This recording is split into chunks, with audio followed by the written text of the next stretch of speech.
Thanks for listening to Radiopirate.com. Radiopirate.com.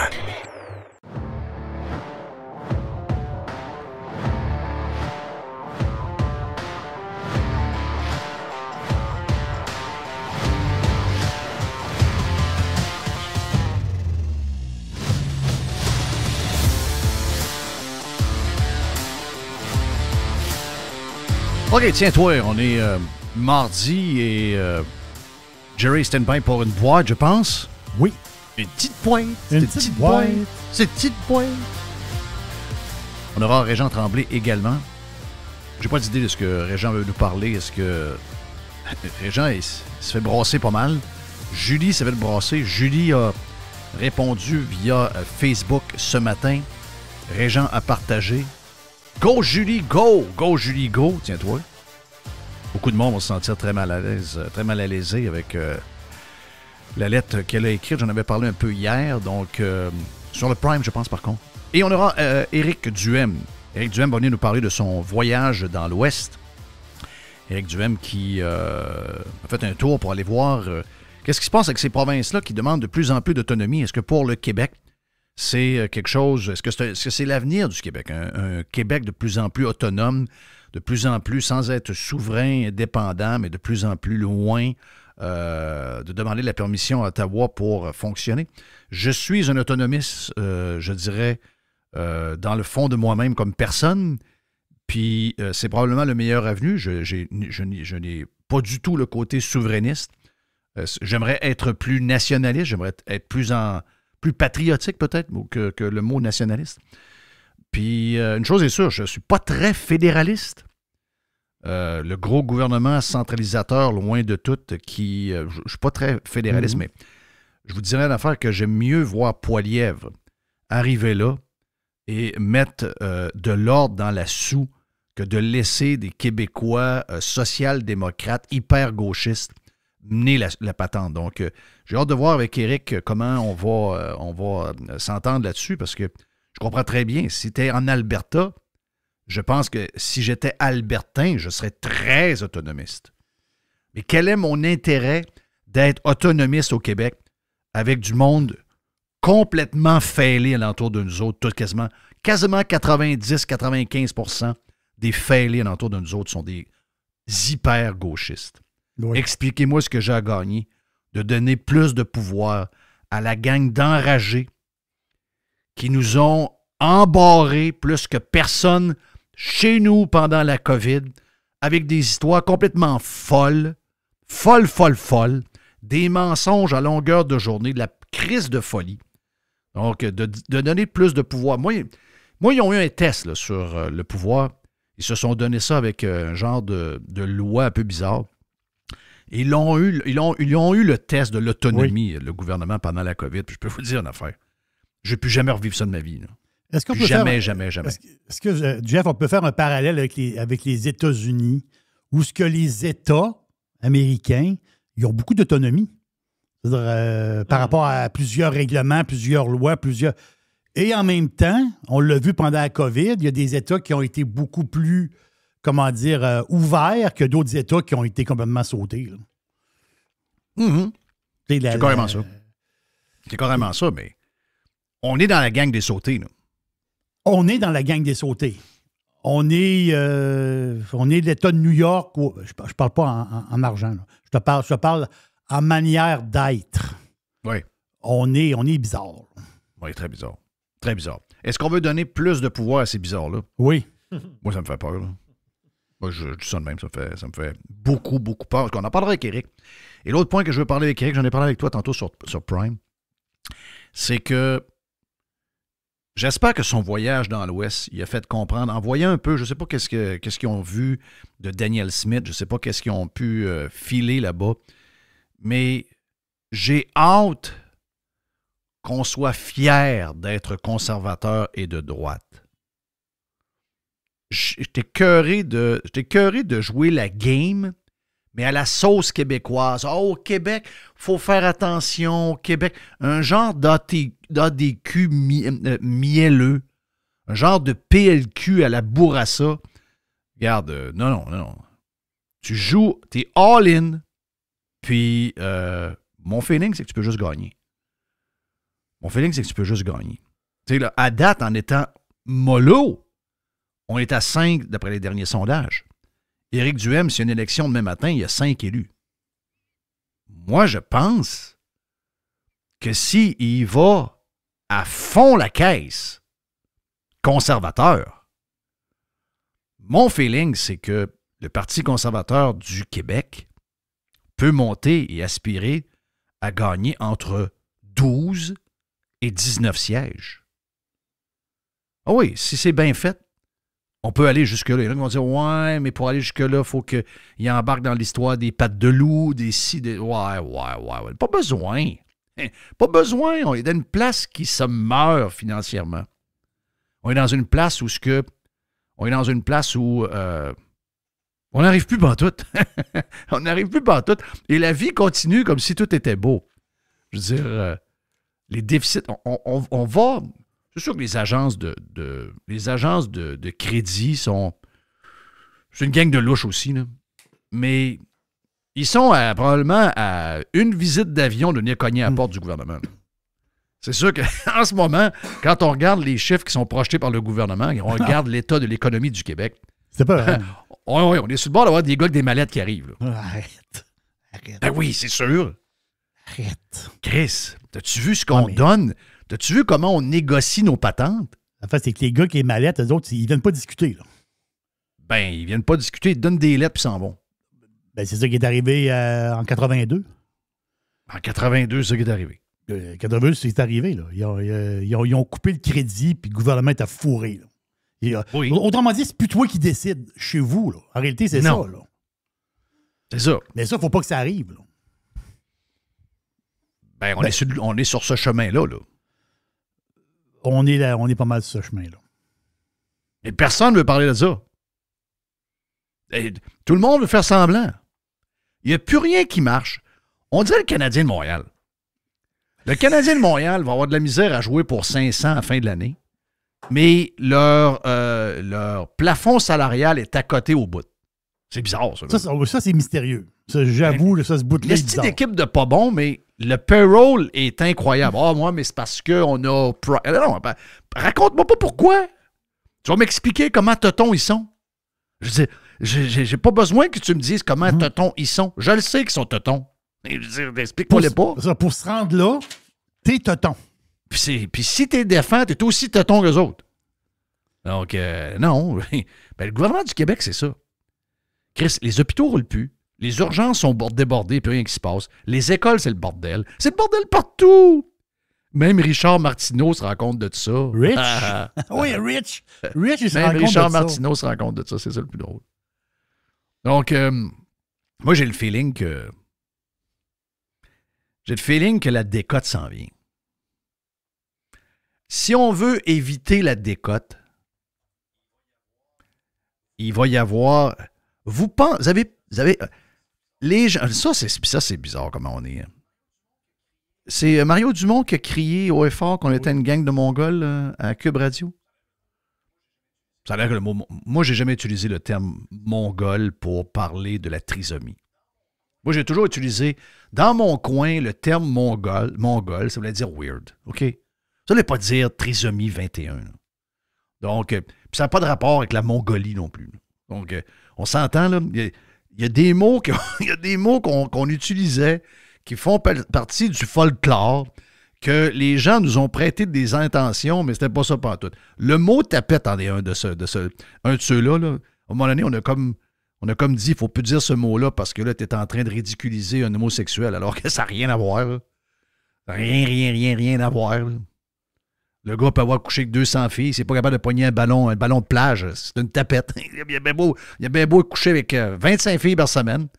I don't care. Aux yeux de Bleuets, de Saguenayens, qui doivent avoir peur de le dire aujourd'hui aussi. Mais c'est ça. Donc, on a réussi à enlever les mots colorés de notre folklore qui faisait qu'on avait une place sympathique. On a réussi à tout aseptiser à grandeur pour être certain que tout était plate. D'ailleurs, j'ai-tu vu que ça se peut qu'au Canada, On perd Pornhub. Et les autres, Pornhub, c'est aussi Pornhub et Porn. Il y a quelque chose de... pas YouPorn. Non, ils ont 2-3 gros sites. Là. C'est la gang de Montréal qui opère ça. Et il semblerait qu'il y a une loi où on va exiger que les utilisateurs prouvent leur âge. Prouvent leur âge. Ouais. Donc, donc même les vidéos de... C'est bizarre pareil. Ils disent qu'ils veulent protéger les enfants. Mais c'est les mêmes qui veulent laisser les enfants, fucker les enfants sur leur propre sexualité, mais ils veulent pas voir un homme et une femme baiser. Écoutez bien, là. On savait où nos parents cachaient les revues de cul. Là. Oui, ben oui. Bon, ils se regardaient à 11 ans, puis on s'est crossé à 11 ans en regardant une revue de cul. Là. Je vous dirais que je comprends l'histoire. Je sais qu'il y en a qui vont me le dire. Ils vont me dire, les jeunes ont tellement accès à la porn que quand ils arrivent dans la vraie vie, ils n'aiment pas si ça, parce qu'ils ont tellement vu d'affaires, puis ils en ont tellement consommé que quand ils arrivent avec une femme, ils sont comme quasiment pas contents de l'avoir fait. Ils ont trouvé ça finalement ordinaire comparativement à tout ce qu'ils ont écouté depuis l'âge de 14-15 ans sur les réseaux sociaux. Je comprends ça. Ce bout-là, je le comprends très bien. Mais je veux dire, pour une société qui veut fucker nos enfants avec des histoires de monsieur, madame des classes, puis des livres où ce que tout le monde, on devrait commencer à se questionner, puis c'est pas grave si des fois tu as envie de donner un petit bec sur le pénis de ton ami, puis etc., alors que t'es un petit gars. C'est un peu bizarre, là. C'est la même gang qui veut gérer Pornhub pour les jeunes. Il y a un bout d'eux autres qui ne dérange pas trop quand c'est pour fucker les enfants. Puis si jamais les enfants vont voir le directeur d'école en leur disant « Ah, finalement, je pense que je suis un petit gars. » Puis « Oh, ben, parfois, on va te donner des hormones, mais on ne dira pas ta mère. » On va le faire voir un médecin, là, puis on va faire ça en cachette, ils ne sauront pas. C'est les mêmes. C'est quand même... C'est la compagnie MindGeek. Oui, c'est MindGeek. Les autres, ils ont Pornhub, ils ont YouPorn. C'est ça, c'est YouPorn. Ils ont Brazzers, puis ils ont RedTube. Alors, les autres, ils mènent le web, ils mènent la patente, là. C'est une machine à cash, là. Une machine à cash. Mais tu vois-tu, le Canada, c'est la seule place au monde où Pornhub n'est pas disponible, à moins que tu... Qui va envoyer son passeport à MindGeek pour prouver qu'il a 18 ans? Personne ne va faire ça. Les gens vont prendre un VPN, vont dire « Fuck tes histoires, t'auras pas mes papiers, toi, pour que t'auras pas de base de données, savoir qu'est-ce que j'écoute, puis que j'ai... Voyons donc, qu'est-ce que c'est ça, cette affaire-là? » Et le Canada, c'est... Le Canada, il n'y a plus de fun à avoir, là. Il n'y a plus de fun à avoir. De quoi on jasait avant qu'on tombe là-dessus? J'ai un genre de blanc, pas grave. Je sais pas pourquoi on a jasé de ça, mais oui. Regarde, allons-y avec différentes folies. On parlait de... Ben, tu as commencé avec Éric Duhem, puis ça a tourné dans l'Ouest. Non, mais je parlais de... Je m'en allais vers... tu sais, parce que pendant les années libérales, les médias vous ont fait à croire qu'on avait vécu l'austérité. Oui. Non, ça, c'était le mot à la mode, là. Non, très, très à la mode. Ces gens-là, ils vous ont... Et ça a été utilisé, et c'était carrément frauduleux comme terme. C'était une méga crosse de salauds de politiciens et d'incompétents de journalistes. Parce que il n'y avait aucune austérité. Zéro austérité. Cette austérité-là n'a jamais existé, là. Mais ils savent comment faire. On pète et on répète, on pète et on répète, on pète et on répète, ça devient une vérité. Et ils l'utilisent à profusion, la gang de salauds, la gang de chiens. Et ces gens-là ont réussi à rentrer dans la tête des gens que le Parti libéral, je pense, est-ce que c'était celui de Couillard? Je pense que c'est celui de Couillard. Hein?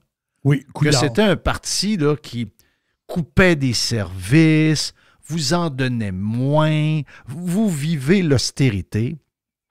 Et ça, c'était rallié par tous les partis politiques, sauf le Parti libéral, tous les partis politiques de l'opposition et tous les salauds de journalistes. Ça, c'était répété à tous les jours et ça a été fait pendant des années. Mais ça n'a jamais été vrai. Ça n'a jamais été vrai. Vous n'avez jamais vécu d'austérité. C'est pas parce qu'il avait prévu quelques années avant qu'il allait augmenter les budgets de 6, puis que finalement, ça finissait à 4, puis que là, il y avait 2 % de moins d'injectés dedans en augmentation, que c'était de l'austérité. C'était juste une diminution de l'augmentation un peu débile qui était prévue dans tous les ministères. Ce qu'on appelle une gestion normale. Ben, ces imbéciles-là ont essayé de vous faire à quoi? Mais il y en a plein qui ont cru ça, là. On vit l'austérité. Avec l'argent qu'on vient de donner aux employés, l'économie du Québec, contrairement à l'économie américaine, puis à plusieurs provinces du Canada, l'économie québécoise qui est complètement flat en ce moment. Un flat. Il ne se passe rien. Il se passe rien. Il ne se passe plus rien, là. Flat, flat, flat. Tout ça combiné ensemble. Les estimations du déficit de 4 points quelques milliards. Semblerait que si on calcule comme du monde, on regarde les vrais chiffres, c'est peut-être plus 5-6. 5-6 milliards de déficit. On n'était plus supposé de faire de déficit. Il y a une loi du déficit zéro. Oh. Il y a une loi. On ferait un déficit pareil. Capoté pareil. Il y a une loi qui empêche le gouvernement de faire un déficit. Mais ils vont faire un déficit de, ils disent 4,1, 4,2 milliards. La réalité, selon les experts comptables, ça va être plus 6. C'est 1,5 de plus. OK? Plus aux alentours de 6. Sans oublier que la dette monte tout le temps en passant. Le compteur de la dette. Là, tu as l'intérêt sur la dette aussi là, qui lâche pas. Là. Ben oui. À un moment donné. On est rendu à combien? On est rendu à combien de paiements de l'intérêt de la dette par année? Le budget du Québec, là. Ça m'énerve, moi. Il n'y a pas longtemps, le budget du Québec était à 70, 80 milliards. Là, il est rendu à 148 milliards. Ils vont-tu vous en chercher de l'argent dans vos poches, les salauds? C'est incroyable. Et là, sur un budget de 148 milliards, les 10 premiers milliards qui ramassent. 1 milliard, on l'a dit, comment c'est, là? C'est 1000 millions de dollars. Oui. OK? C'est énorme. Ça n'a aucun sens. Quand on explique c'est quoi 1 milliard versus 1 million, les gens tombent en bas de leur chaise. On a réussi à faire passer ça quasiment cool. 1 milliard. C'est cool, mais c'est pas cool. Les 10 premiers milliards qu'ils ramassent, c'est pour payer les intérêts de la dette. Et ça va augmenter tout le temps. Là. De l'argent qui ne va pas dans les poches des employés qui voudraient avoir. On devrait plus. Ou encore améliorer les routes, ou améliorer les hôpitaux, ou améliorer les écoles. Cet argent-là, non, ça va à rembourser les créanciers. Mais on ne les rembourse même pas. On paye juste l'intérêt de la dette. On rembourse absolument rien. C'est incroyable. C'est incroyable parce que l'austérité, on risque de la vivre pour vrai. Là. On ne veut pas être plate, là. Mais là, à un moment donné, il va falloir le dire. Là. Personne ne veut parler de ça. Tu dis, les gens sont en crise parce que le premier ministre dit ouais, ben, là, avec l'augmentation qu'on a donnée aux employés, le déficit va être pas mal plus gros. Hey, ça, franchement, là. On devrait pas le dire, ça. Hey, on n'accusera pas les profs de ça, là. Ben oui, mais. On n'accuse personne. Mais, Chris, le monde, là, quand vous étiez avec les syndiqués, les klaxons, là. Oui, c'est ça. Avez-vous une idée que l'argent arrive de quelque part? Oui, c'est ça. À chaque point, il fouille dans ton porte-monnaie. Ben oui. Donc, le 11 milliards, 6 que ça va coûter de plus payer les employés sur une masse salariale de 60 milliards. Ils vont aller te chercher. Là. L'argent arrive de quelque part, là. Puis pour être capable de payer ça, il faudrait que l'économie du Québec roule. Mais l'économie du Québec, on est dans un État. OK? Enlevez le mot province. Allons-y à État. Il y a 60 quelques États en Amérique du Nord. On est dans la liste des États losers. Si on était dans la liste des États winners, quels sont les États winners? Texas, Floride, Tennessee, regarde, il y en a là. South Dakota. Comme par hasard, c'est tous des États républicains en passant.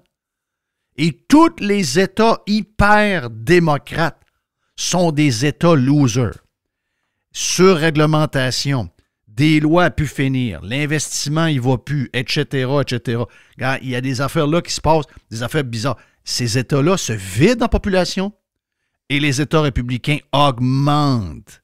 Bien, nous, on est un État démocrate. On est un État de loser. Full règlement, full taxation, full subvention à des entreprises qu'on ne connaît même pas. Donc, on choisit qui doit gagner. On prend l'argent du monde, on prend l'argent des petites PME, on prend cet argent-là et on dit, on la donne à des joueurs que nous, on veut la donner. Toi, on prend ton argent, mais à lui, on lui donne parce que c'est un ami à nous puis on veut l'aider. Puis finalement, l'ami, il va faire dans pelle. Taïga, moto, je sais pas trop quoi. Autobus au camion Lyon. Tout du monde qu'on met du cash là-dedans et qu'on va tout perdre. Là, c'est ceux d'aujourd'hui. On pourrait vous en nommer des 20 dernières années. Mais c'est ça tout le temps, là. Oh, il y a des crashs, il y en a plein, là. Il y en a plein.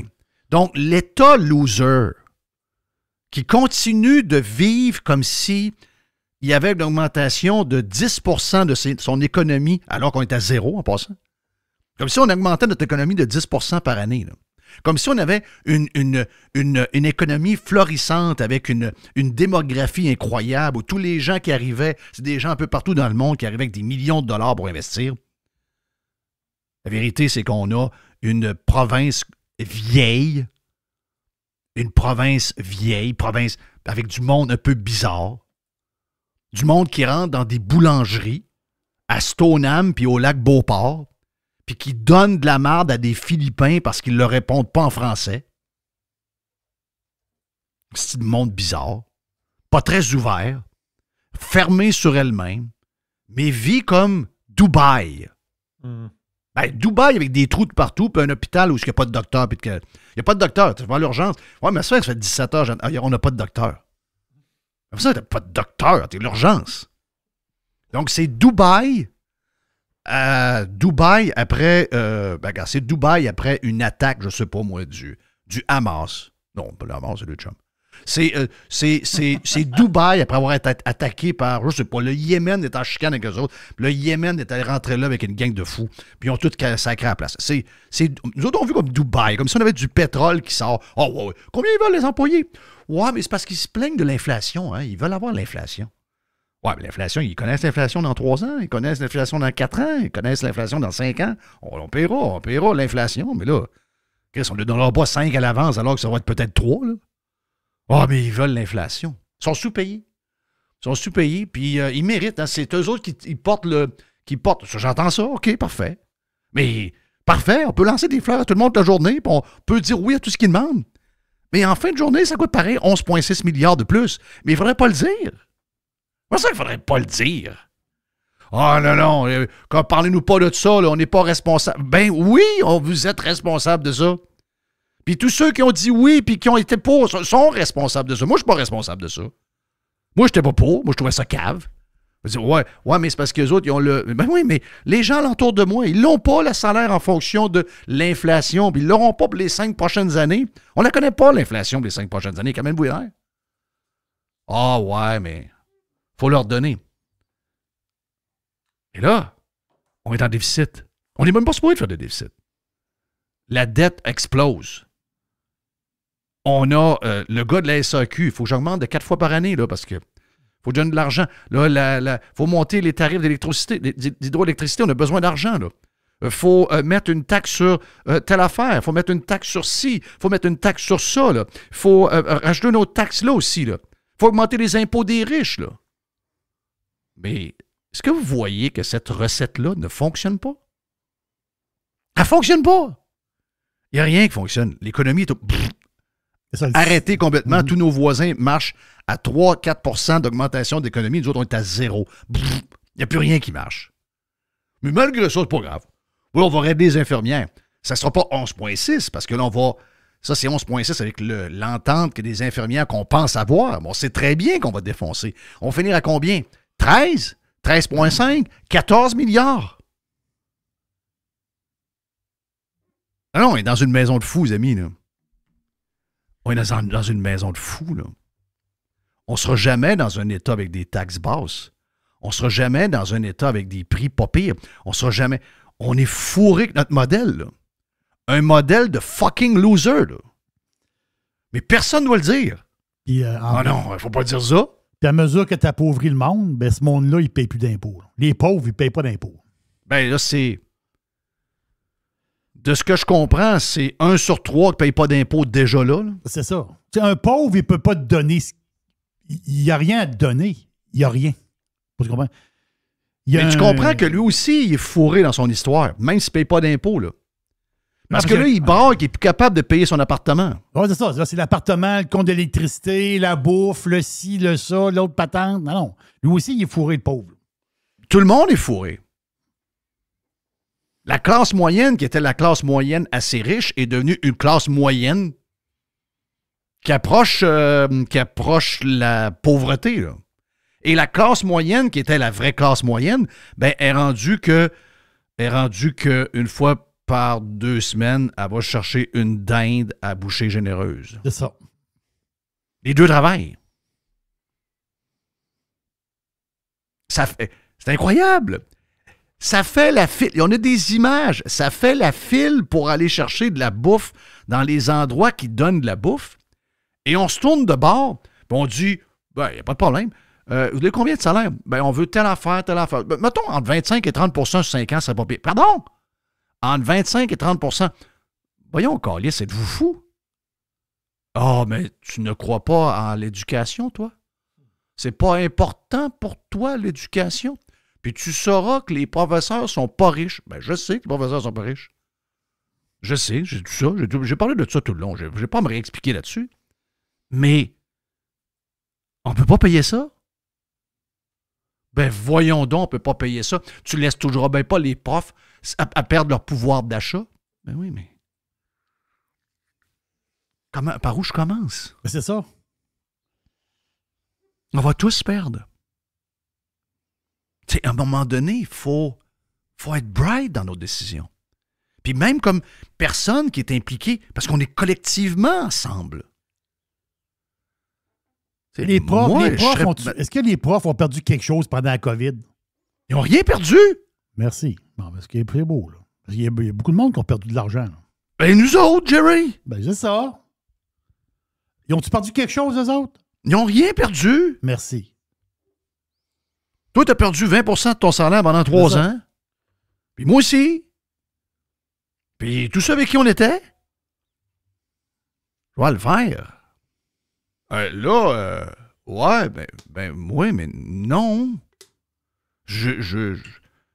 Don't get me wrong. Je veux que tu gagnes 150 000 par année. Je te le souhaite, là. Mais ce que tu demandes, on n'est pas capable. Mais ça, on n'est pas capable. On donne de l'argent à notre vote. Ah. Non. Si vous pensez qu'on a eu l'austérité avec les libéraux, l'entente qu'on vient de signer là, qui nous montre qu'on s'en va vers des déficits incontrôlables, et une économie qu'on n'est pas capable de prédire en ce moment, personne. Parce que quand on rentre dans une genre de récession, comme on est rentré là au Québec, on sait quand est-ce qu'on rentre, mais on ne sait jamais quand est-ce qu'on sort. Et on ne sait jamais comment on en ressort. Est-ce que le gouvernement, en ce moment... C'était irresponsable, complètement irresponsable et dangereux ce qu'on a fait dans les dernières semaines. Est-ce que le gouvernement, il se sent comme... On dirait que le gouvernement, puis ça fait plusieurs fois que le PM en parle, là, on dirait qu'il s'assoit le derrière sur le taux de chômage. Là, le taux de chômage est bas, le monde travaille. On dirait qu'il se base comme là-dessus. On dirait qu'il se base juste sur le taux de chômage. Le taux de chômage, il peut être bas parce que tu as une pyramide démographique de marde. Peut-être ça aussi. Là. Oui, ben, tu regardes ça de temps en temps pas mal. Là. Oui, c'est ça l'affaire. Là. Tu regardes combien tu as de retraités, puis quel âge que le monde arrête de travailler, puis quel âge que ton monde ont là, dans la société. Là. Hey, on fait une pause, on vient. Regarde, je ne le souhaite pas, là, mais je trouve que sérieux, là, pour nous, dans les années qui nous restent, et nos enfants, ce qui a été décidé dans les derniers mois, excusez-moi, là, c'est jouer à roulette russe en jouant le vert. Puis même ceux qui ont gagné vont perdre. On vient. Pirate. Radiopirate.com. Next. Come on, boys! Pirate. Radiopirate.com. Il y a une petite boîte. Il y a une petite pointe. Il y a une petite pointe. Il y a une petite boîte. Tudou, tudou. Il y a une petite boîte. Il y a une petite Une petite pointe. boîte. Une petite boîte bleue. Bleu. Une belle petite boîte bleue. Hey, avant que tu ailles plus loin, est-ce que tu es un gars de. T'es-tu capable de watcher un peu le NASCAR de temps en temps? Le NASCAR, de temps en temps, oui. Mais Hier, là, à la fin de la course à Daytona qui avait été. Parce mes que chums hier, étaient c'était là. President Day. Là. Un de mes chums était là hier. Tes chums étaient là. Tabarnache. C'était sûr que ça allait être de même. 3 de large tout le long, quasiment pendant 20 tours de temps. C'est malade. Ça pousse en avant, ça pousse. C'était sûr qu'il allait avoir un carnage que quasiment les 18 premiers chars, même le premier en avant, quand on regarde les images, ils ont passé à 1 pouce de le ramasser aussi. Donc, on se serait ramassé que les 18 quasiment en avant étaient plus là. Excuse-moi, là. 3 de large, c'était écrit dans le ciel. Je le disais à ma blonde, elle checkait ça du coin de l'œil. C'est sûr que le carnage s'en vient. Puis j'ai dit, ça va être le carnage à partir d'en avant. Juste quasiment avant la fin, regarde, c'était épique, mais en même temps, les gars font. Tu sais, tu roules, t'es sur le bord de gagner, il arrive à la fin. Gros carnage, il n'y a plus un char quasiment. Quasiment plus un char sur la track. Donc, tu disais panier bleu ou, Panier, ou ouais, c'est ça. boîte bleue? Boîte bleue, exact. La boîte est dans le panier. OK.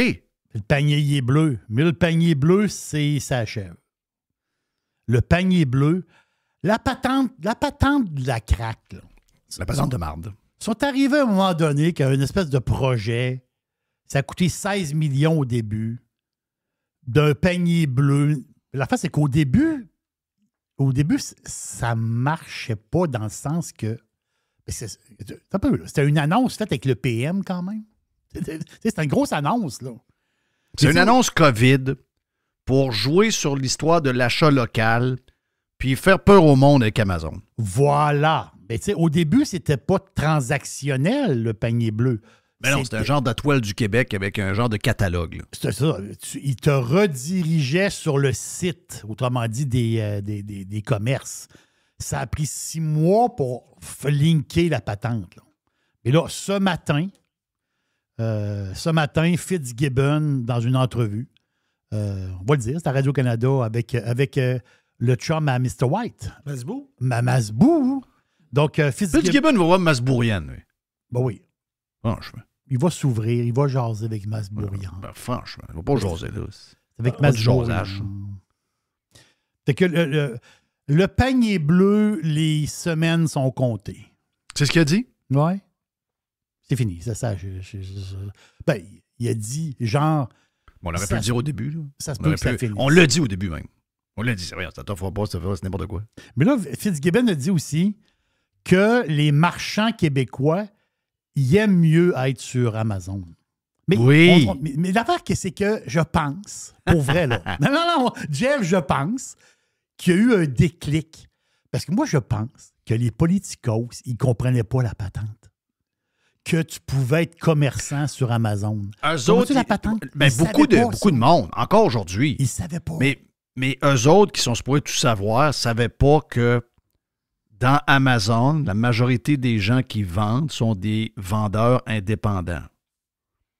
Que Amazon, eux autres, ils étaient certains que Amazon, c'était Walmart. Mais même dans Walmart, maintenant, dans la version web, il y a des vendeurs. Ben oui. Il y a des vendeurs extérieurs. Ben oui. Ben oui. Mais eux autres, ils étaient certains que c'était Amazon. Ben non, mais là, on lui disait, ben oui, mais il n'y a rien qui empêche un Québécois de vendre sur Amazon. Hein? Non, ils ne comprenaient pas. Ils ne comprenaient pas maintenant. Ouais, mais quand tu gouvernes et tu ne comprends pas, ben c'est ça que ça donne. Tu mets 16 millions dans une guenille, puis la guenille, ben, tu mets la clé dedans par après. Là. Ils s'en crissent d'argent. Hein, non, les autres, ils l'ont pas l'argent. Ils n'ont pas de problème. Non, ils l'ont pas partout. Tu sais, quand tu connais pas ça, ôte-toi.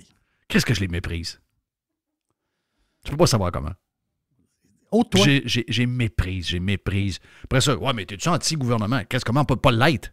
Ben, c'est ça. On est mené par des abrutis, je vois le faire. Comment on ne peut pas les mépriser? C'est des abrutis qui me volent. Vous volent le monde et volent les entrepreneurs. C'est des croches. Puis des incompétents. C'est pire que croches incompétents. Il y a quelque chose hier qui s'est passé. Garde, pour moi, ça montre réellement la manière de penser de quelqu'un. OK? Jean-François Lisée. Parce que Jean-François Lisée, on s'entend-tu? Jean-François Lisée, c'est pas le dernier venu. Là. On s'entend-tu, là? C'est un gars qui est capable de parler, puis c'est un gars qui est pas capable de parler de plein de sujets, puis c'est un gars il était quoi? Il écrivait des discours de premier ministre. Exactement. Mais hier, Jean-François Lisée, à Radio-Canada, il y a une espèce d'émission politique, là. Ils sont 2-3, puis ils jasent là, avec un animateur. Lui, il y a toujours une couple qui a en tête dans le bol. Oui, c'est ça. Il y a toujours une couple qui sont dans l'écho. Voyons, Chris, il est en train de faire son entrevue dans la toilette? Mais là, lui, Lisée, l'affaire, c'est qu'il parlait de la Russie, justement, tu sais, la Russie, Poutine, la guerre, le ci, le ça. Il dit, c'était le sujet. Mais l'affaire, c'est que Lisée l'a échappé hier. Lui, il dit que l'Ukraine devrait automatiquement, là, rentrer dans l'OTAN. On les rentre dans l'OTAN. Wow! OK, bon, parfait. Là, il dit, on rentre l'Ukraine dans l'OTAN, puis on déclenche l'article 5. L'article 5 qui dit que dans l'OTAN, il y a un genre de principe collectif. Que quand un pays est attaqué, nous autres, tout l'OTAN y va. Toute l'OTAN, tous les pays de l'OTAN rentrent en guerre contre ce pays-là. Il est complètement fou. Non, t'as peu. Il veut une guerre. Non, t'as peu. Il veut une guerre. Jeff, Lisée. Moi, j'étais sûr que Jean-François Lisée, c'est un gars très brillant. Je pensais ça. Malgré on ne va pas à lui de la même manière. Mais là, il a fait un gros pet de cerveau. Là. Non, là, t'as peu. Non, c'est un pet de cerveau, ça, là. Veux-tu déclarer la guerre à la Russie? Ça veut dire, à un moment donné, arrête! Il a fait un pet de cerveau, c'est clair. Là. Arrête! C'est la Troisième Guerre mondiale, ça. Oui, c'est la Troisième Guerre mondiale. Puis oublie pas que le Canada, on a pas mal de frontières avec la Russie. Moi, je veux pas être entouré de monde de même. Comment ça qu'ils sont pro-guerre, eux autres? Tu veux-tu que les sous-marins russes rentrent dans le Saint-Laurent? C'est quoi tu veux? Jerry, qu'est-ce qui est arrivé que c'est la gauche qui est pro-guerre? C'est la gauche qui veut maintenant la guerre. Après avoir défendu les compagnies pharmaceutiques pendant la COVID, ils sont maintenant du bord des compagnies d'armement.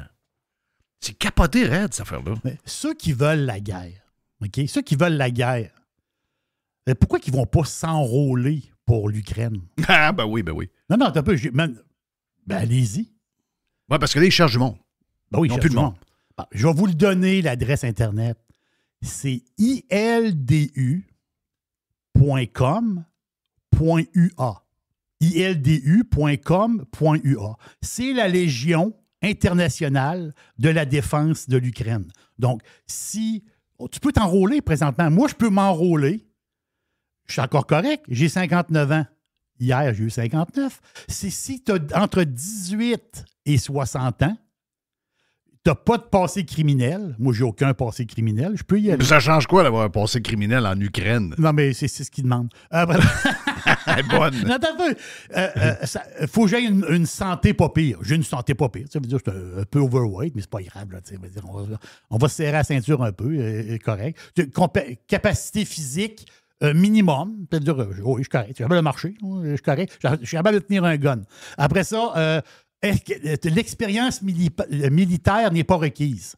Moi, j'ai aucune expérience militaire, mais je peux tirer du gun, je suis correct. Donc, moi, je peux m'envoyer. Hey, je peux leur envoyer mes vidéos avec un AK-47 et un AK-74 en train de tirer il y a 2 semaines. Oh boy, mais c'est un bon soldat. Oui. Oui, mais en ce moment, sur ildu.com.ua, tu peux t'enrôler là si tu veux. Là, tu vas partir pour l'Ukraine, ils vont te donner ton visa, puis ils vont t'envoyer au front. Tu vas aller au front russe. Tu penses-tu que Lisée va aller là? Les 2 pieds dans la boîte. Ben oui. Sur le front russe. Veux-tu y aller? À 1 degré Celsius. Veux-tu y aller? Mais si tu veux pas y aller, je m'excuse, là. Déclare pas la guerre à la Russie, là. Si toi-même, tu veux pas y aller, là. Hey, enough, là. Ça va faire. Hey, Jerry, il faut que je te demande. Jerry, parce que pour le live, on va en faire un peu plus sur le Prime, mais vu qu'on s'est excité en ouverture tantôt, puis on va avoir Régent qui parle et Éric qui parle, on va faire une dernière nouvelle pour le live dans la petite boîte et on va poursuivre sur le Prime après. Une petite vite de même, juste une petite vite, là. Hydro-Québec, juste de même. Hydro-Québec qui veut... Là, j'ai trouvé ça un peu spécial quand même. C'est Hydro-Québec, mais ça m'énerve. Moi, de la publicité gouvernementale, ça m'a toujours un peu énervé. Qu'est-ce que tu veux? C'est le gouvernement, il faut rejoindre les gens. Mais là, Hydro-Québec... Ça a l'air qu'ils ont des gros budgets, eux autres, là. Ben, ils ont 100 millions de dollars de pub à dépenser dans les 3 prochaines années. C'est incroyable. Hein? Un peu. 100 millions. Là, on parle quoi d'une dizaine d'agences, des grosses agences de pub québécoises qui vont ramasser ces contrats. Ça, c'est une arnaque. C'est une arnaque faire vivre les agences. Ben oui, c'est une arnaque. Mais Jeff. C'est encore de la crosse. C'est de la crosse. Mais... On est entouré de crosse, Jerry. C'est affreux. Affreux. C'est 100 millions de vols, là. Ils n'ont pas besoin de faire de pub. Ils sont tout seuls, Chris. Ils sont tout seuls, mais là, je peux acheter mon courant de qui, moi? De personne d'autre. OK, bon, fini là. On va pas de pub. Ils vont dire, faites attention, pas trop consommer. Ça va être ça, les messages. Donc, moi, les emails, ça coûte rien. Dans les 3 prochaines années, là, on va se faire inonder de pubs partout d'Hydro-Québec qui va nous dire de couper l'électricité quasiment. Ça veut dire de vivre pas de courant. Là. Incroyable. Il y a une petite boîte. Il y a une petite boîte. Il y a une petite boîte. Pour le live, Régent Tremblay et pour le Prime aussi, Régent Tremblay et Nex et Éric Duhem. Yes. Every hour. Juste du bon stock. Radio. Get pirate or get out.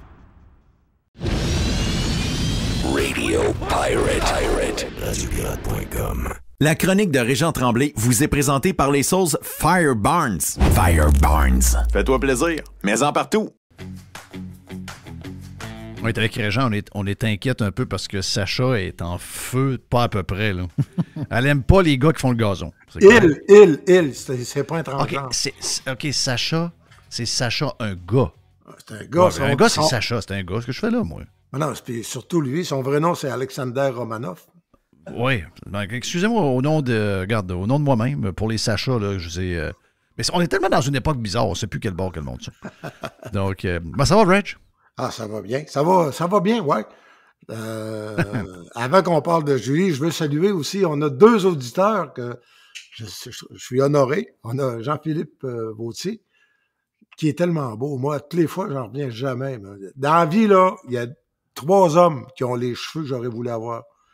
Il y a eu Elvis, pas Elvis Gratton, là, mais le vrai Elvis. Le vrai Elvis. Il y a Rénal Brière, dit le grand vizir. Puis il y a Jean-Philippe Vautier.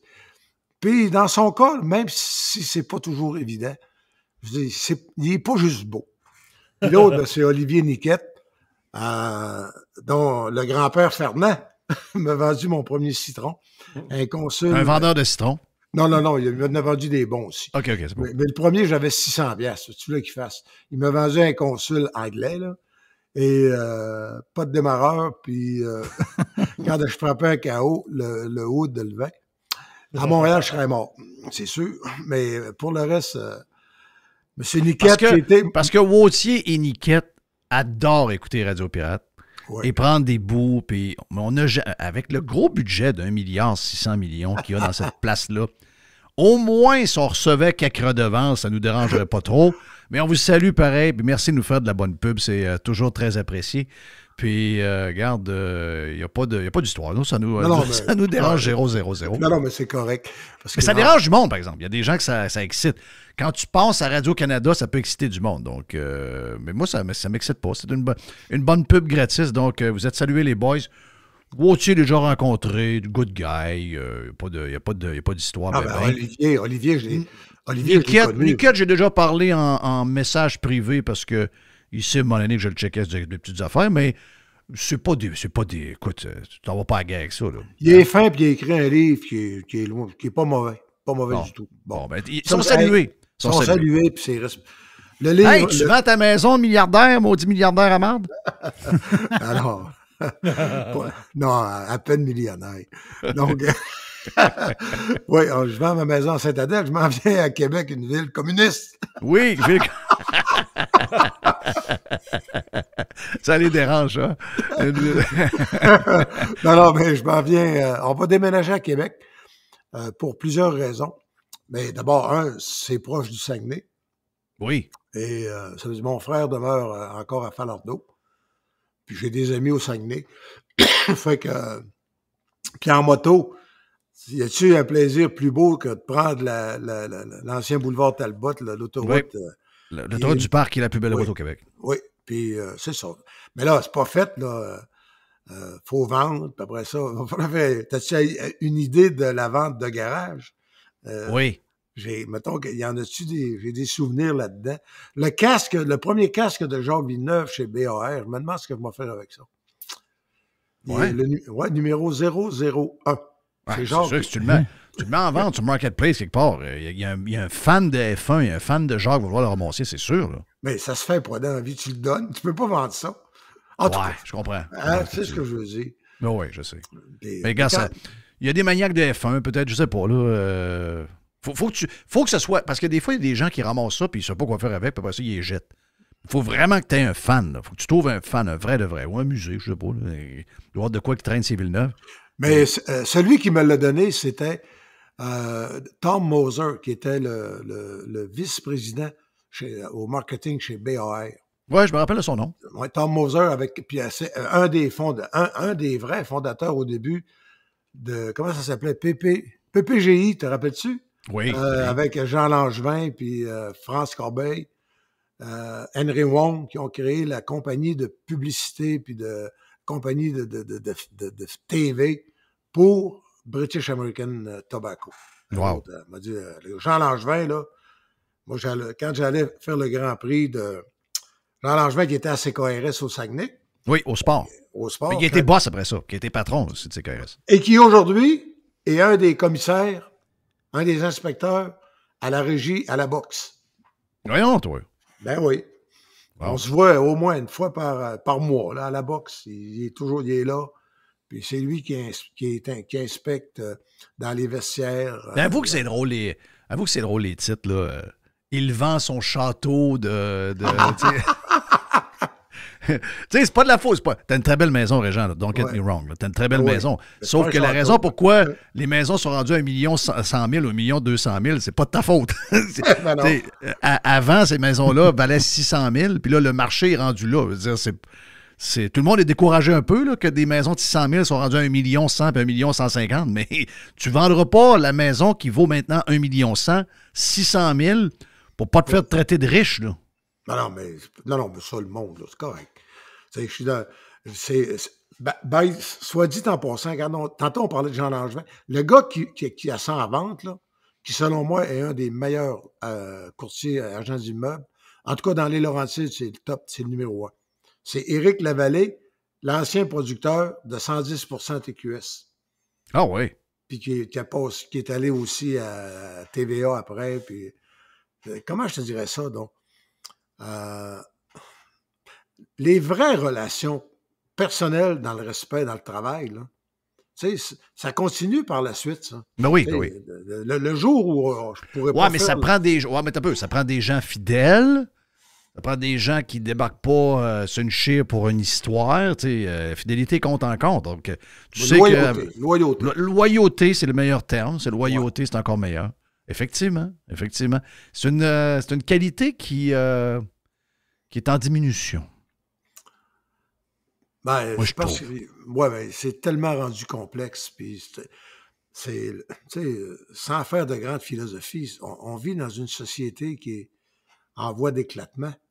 Je veux dire, avant ça, tu avais des grands courants. Mais là, c'est comme des archipels. C'est des groupes au lieu de. Tu as le groupe de la. Je sais pas, mais regarde, tu as une clique à telle place, telle autre clique. Puis ces gens-là, plus ou moins dépendant de leur façon d'agir, de se comporter avec les réseaux sociaux, peuvent acquérir une certaine importance. Il faut naviguer là-dedans. Moi, comme Québec, j'ai toujours aimé la ville de Québec. C'est pas d'aujourd'hui. je trouve que c'est une ville, d'abord, c'est la ville française importante présentement au Québec. C'est une ville où ça se passe en français, tu vis en français, et ça me tentait. Puis c'est une ville aussi, faut le dire, là, c'est beau, la ville de Québec. Puis là, ça va être encore plus beau avec des pistes cyclables partout. Puis, Oui, il va en mettre partout. Oui. 150 km, il va rajouter. 150 km. Hey, le temps qu'on vende, le maire Marchand va peut-être mettre en élection, on verra. Oui. Donc là, toi, t'as été attaqué sur d'affaires, que t'as dit, t'as pas défendu. Tu es allé jaser avec José, t'as dit que Tucker Carlson, après ça, t'as parlé de la ville communiste de Québec. Là, tout le monde t'en veut. Mais ça, t'es capable d'en prendre. Tu gères là-dedans, tu gères cette patente-là depuis toujours. Mais après ça, il y a eu le vidéo de... Puis en plus, la vidéo pognassée un peu, pas mal coupée. Donc, qui a circulé avec toi puis Julie, qui sont en train de jaser de plein d'affaires qui ont bien du bon sens. Mais. Julie en a mangé une. Elle. Ouais, Julie en a mangé une bonne. Bon, oui, là, les égouts ont débordé, oui. Ouais. C'est ça, c'est les égouts ont débordé. Parce que. Ben, Julie, c'est Julie. Je veux dire, quand tu passes à un poil de la mort, puis que, tu sais, tu fais 2 ans de chimio puis de radiothérapie, puis que tu attrapes la C difficile puis le zona, puis que tu repars, là, il te manque, t'as un sein enlevé, les ganglions ont été enlevés, puis ils ont coupé 2 côtes pour enlever tout ça. Ça veut dire que, savais-tu que quand ils reconstruisent un sein, il faut qu'ils l'accrochent après quelque chose? Ils l'accrochent. Oui. Quand tout était enlevé, ils l'accrochent après une côte. Oui. Je dis, mais là, je rentre pas. Mais c'est elle, ce matin, qui a écrit un texte pour, tu sais, pour... vas-tu lui reprocher d'avoir le goût de vivre, toi? Ben non. Puis avoir le goût d'être belle? Pas rien que ça aussi. Elle n'a rien dit, en plus. Elle a dit qu'elle voulait 140. Excuse-moi donc, en Floride, quand tu descends, mettons, je dis descendre, le 30 minutes... 140 km/h, tu te fais dépasser par une mémé qu'un vieux aime pas là. C'est vrai. Mettons une vieille Mercedes. Ouais, une vieille Mercedes. Non. Tu te fais dépasser par tout le monde, tu roules à 140, là. T'es pas capable à suivre, là. Donc, c'est pas la fin du monde, mais il y a beaucoup d'affaires là-dedans. C'est que la robe rose. La robe rose a des seins que bien des femmes auraient à avoir, on va dire ça demain. Ensuite, elle a de la drive. Elle a pas les idées qu'il faut avoir, on va le dire. Ça aussi, c'est important parce qu'elle fait le même vidéo avec le même kit, avec les mêmes cheveux, avec la même blouse, avec tout pareil. Puis elle jase de la même manière, mais elle dit que Pierre Poilievre, c'est un gros imbécile, puis qu'Éric Duhem, il n'est pas regardable, puis je l'haïs, puis puis après ça, elle dit que Donald Trump, ben lui, il faudrait l'éliminer parce que je l'haïs. Si, mettons, elle a toutes les bonnes idées, il n'y a rien de ça qui se passe. OK? Ouais, on s'entend. Ouais. Ça joue pour beaucoup. Mais, puis moi, j'ai trouvé ça bizarre de voir que des femmes ne se sont pas tenues avec elle. J'ai vu énormément de femmes frapper sur Julie. Ça c'est très bizarre. Mais c'est ça. En général, le monde ne sont pas à l'aise avec des gens qui sont confiants, avec des gens qui ont une drive, envers des gens qui ne se retiennent pas puis qui disent ce qu'ils ont envie de dire. Puis, tu sais, Julie, on le sait, là, Julie, elle garoche plein d'affaires puis elle est très... Tu la connais plus que moi, mais je veux dire, elle a énormément d'énergie puis ça se bouscule. Puis là, surtout quand c'est montré... découpé en colons pour faire mal paraître, ben ça dérange le monde. Les couleurs éclatantes, fier d'escaler, c'est toutes des qualités qui dérangent beaucoup, ça. Mais tu sais pourquoi le rose, hein? Oui, elle l'a expliqué dans sa lettre.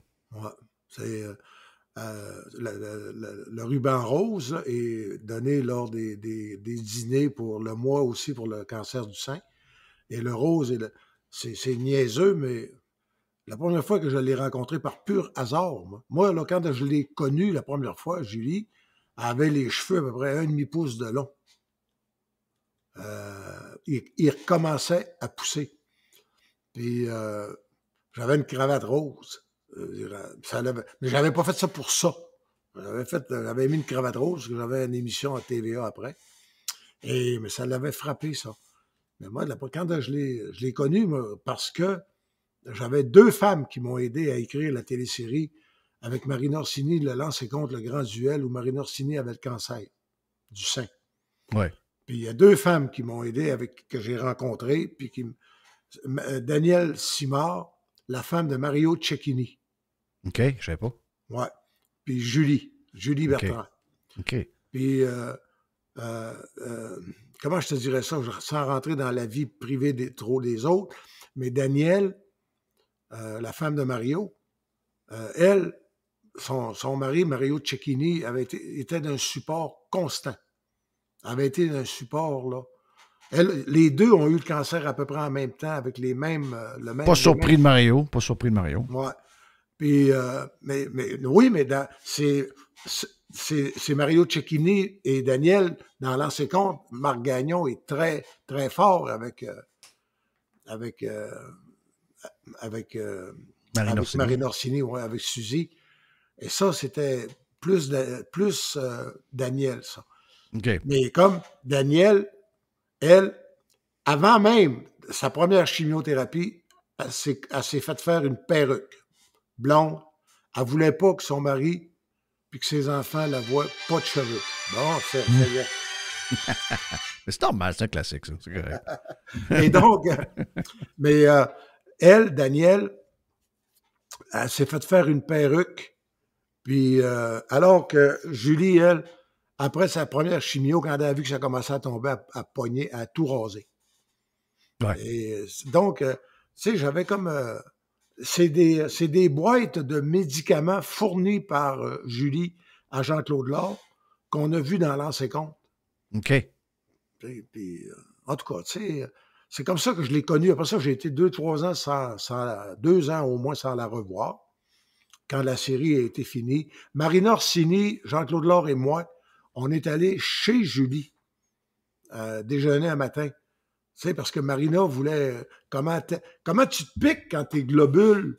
Ça, Julie n'en parle pas dans sa lettre, mais elle, à un moment donné, ses globules rouges, à cause de la chimiothérapie, il fallait qu'elle se pique pour renforcer les comment ça s'appelle? Non, les anticorps. Oui. Tu sais, elle se piquait elle-même. Mais ça, Marina le fait dans l'ancien compte. Tu sais, j'ai pris un composite de ces 2 femmes-là pour créer un personnage de fiction. C'est ça. Mais tu sais, à un moment donné, les femmes, penses-tu que Daniel, là, on la rencontre parfois dans des fondations, puis dans des dîners faits pour ramasser des fonds. Ça marque des vies, ça. Oui. Tu sais, penses-tu que Daniel Cecchini n'a pas le goût de vivre, toi? Puis de voir grandir ses enfants? Puis Julie, elle, tu sais, 30% de survie, elle, qui avait un cancer grade 4. Oui. Ah, c'est incroyable. Donc, et puis là, ce que les gens ne savaient pas, puis moi, je l'ai dit à quelqu'un à un moment donné, je suis tout au courant que le timing est bizarre, là. J'ai dit, tu sais, elle venait d'avoir une intervention en plus, puis qui s'est terminée la semaine passée, là, qui a été faite jeudi en fin de semaine. Puis là, il arrive cette affaire-là. Puis, comme on dit, quand tu l'as dit, les gens, on dirait qu'il faut que le monde soit habillé avec un genre de code beige, un peu comme on voit les présentatrices de nouvelles à la TV. Oui. Il faut que tu parles à la Radio-Canada. C'est plus ça aujourd'hui, là. Les podcasts font que les gens parlent comme on est. Elle m'a dit, comme Jerry disait, Jerry a dit, Julie, elle parle à la québécoise. Oui. Elle parle pas de québécois. gêne à parler à la québécoise. C'est quoi l'histoire, là? Parle à la québécoise.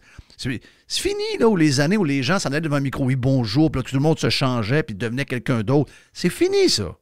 Les gens, on les voit comme ils sont. C'est bien de même.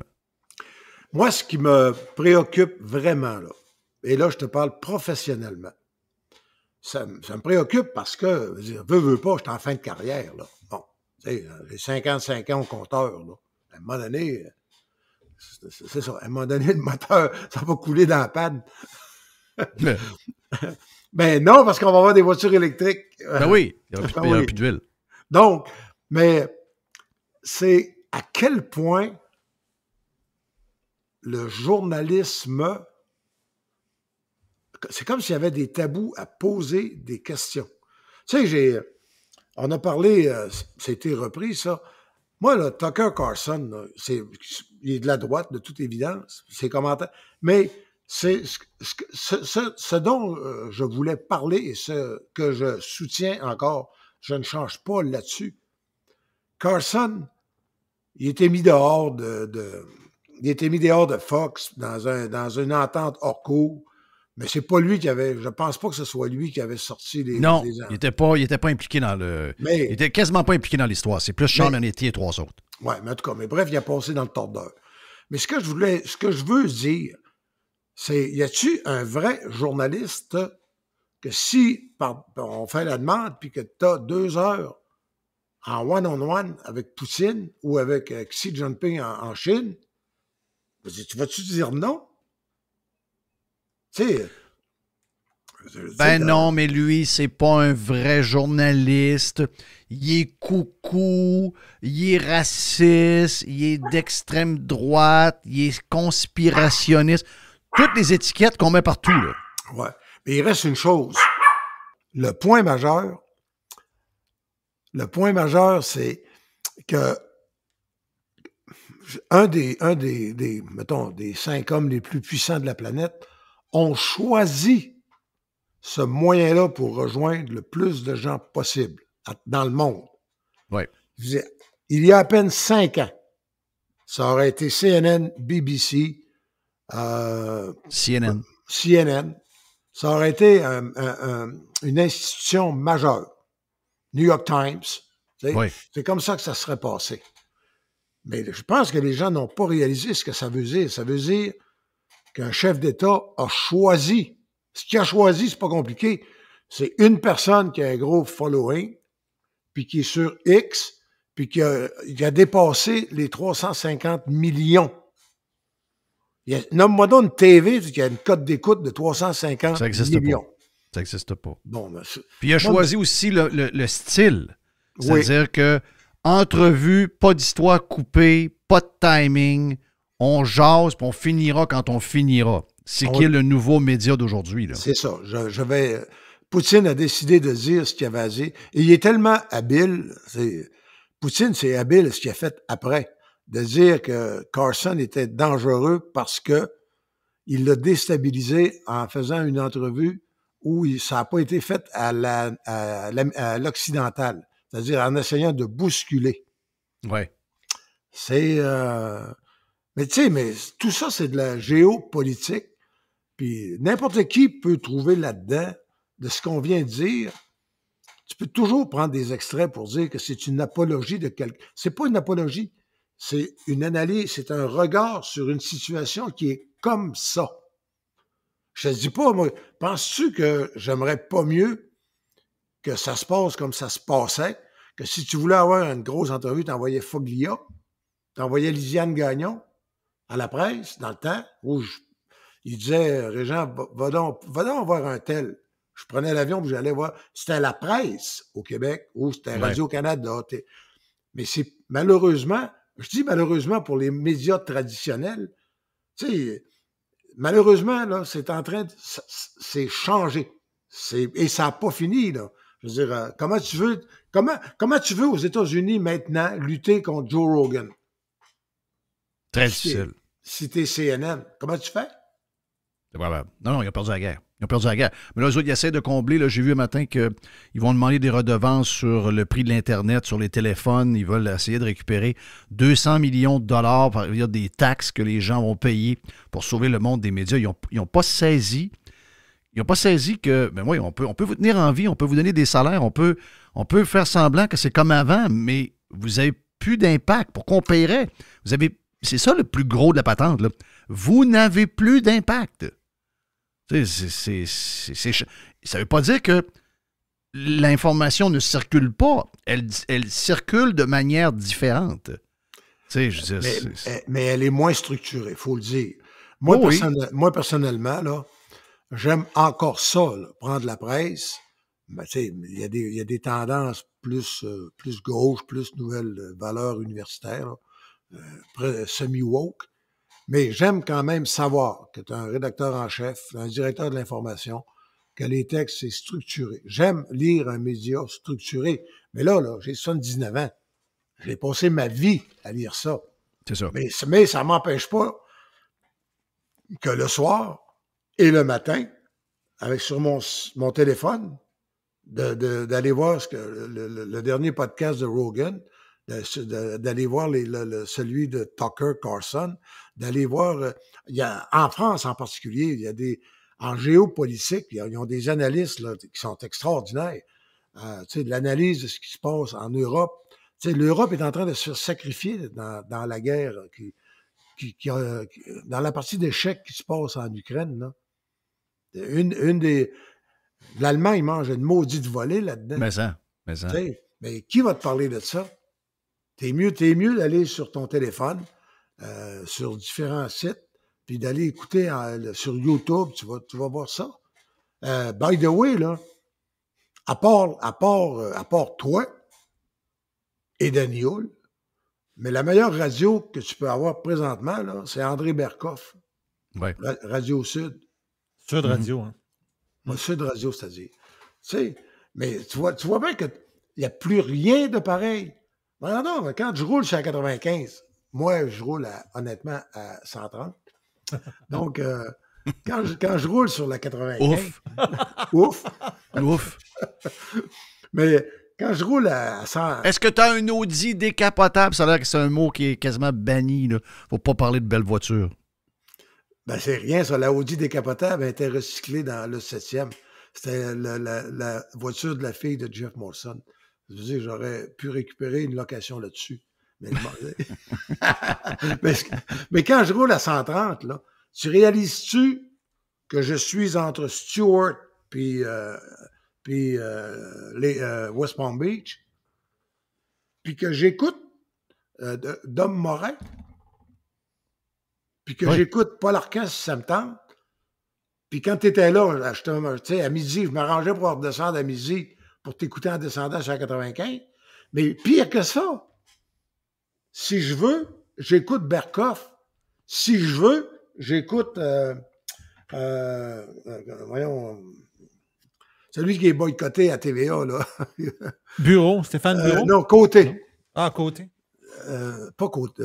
Mathieu Bock-Côté. Mathieu Bock, oui, Mathieu Bock. Oui, Mathieu Bock-Côté. Mm-hmm. Si je veux, là, mais je peux écouter directement de Paris Mathieu Bock-Côté sur CNews. Ah oui. Puis là, CNews, le gros débat en France, là, puis, Jean-Philippe puis Olivier devraient... c'est intéressant, ça, pour eux autres, là. Non, mais le gouvernement français, il y a une commission là, pour l'équité, pour l'information. Là, ils veulent ficher de gauche, de droite, gouvernementale ou pas, tous les invités qui vont passer à CNews pour être sûr que tout le monde a le droit de parole. Ils veulent étiqueter pour être certain que tout le monde a la même place. Que la gauche va avoir autant que la droite. S'il passe quelqu'un en extrême droite... Si on fait ça au Québec, ça sera pas beau, là. C'est 18-0, là. Mais c'est un gros débat qui se passe présentement. Ça fait 3 jours que ça dure, là. Puis, et honnêtement, même sur d'autres médias, on est loin de trouver ça drôle. Là. Ça veut dire que c'est le gouvernement qui va approuver la liste des invités. Et l'invité est obligé de s'étiqueter. C'est incroyable. Non, c'est complètement fou. Tout ce qu'on a essayé de défaire avec toutes les autres patentes dans la société où on a essayé de mettre ça le plus égalitaire possible, plus d'étiquettes, plus rien.